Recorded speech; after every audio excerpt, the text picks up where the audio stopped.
Welcome back, everyone. Human trafficking is not only a problem for big cities or other countries. Law enforcement say it happens in North Mississippi. It's estimated that 1 in 6 runaways is likely a sex trafficking victim. While human trafficking laws have been strengthened in the Magnolia State, finding help and shelter for victims has been a challenge. But that's changing. WCBI's Allie Martin has the story.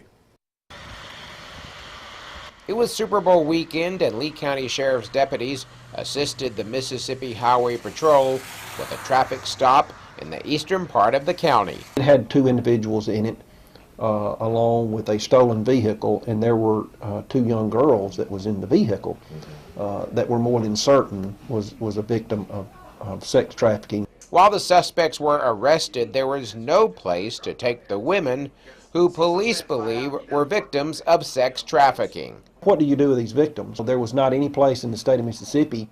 But soon there will be a place for victims of human trafficking.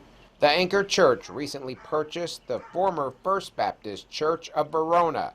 Pastor David Ball says the second floor of the old education center will be remodeled and will become a place where victims of sex trafficking can find hope and healing. And we're going to take it and totally renovate it. There's going to be 2 full apartments, and then one will be the resident director, and that's where girls will come in and just give them a safe place that they can begin their recovery and begin to be ministered to. Pastor Ball understands that turning 7,000 square feet of Sunday school space into living quarters for women who've been victims of sex trafficking is a huge project, but he also believes there are churches, organizations, and individuals in the area and beyond who would be more than willing to help out once they hear about the need. We're going to need, medical attention for these girls, medical care for these girls.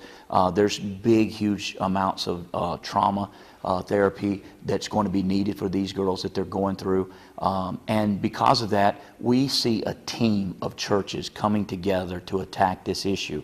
We're willing to house it. We're willing to be on the front, but we're just the tip of the spear when it comes to addressing this issue. The ministry and outreach to victims of sex trafficking will be called Transformation Garden. Pastor Ball hopes the garden can start taking in residents by July. Allie Martin, WCBI News. The Anchor Church also oversees separate live-in Christian discipleship programs for men and women.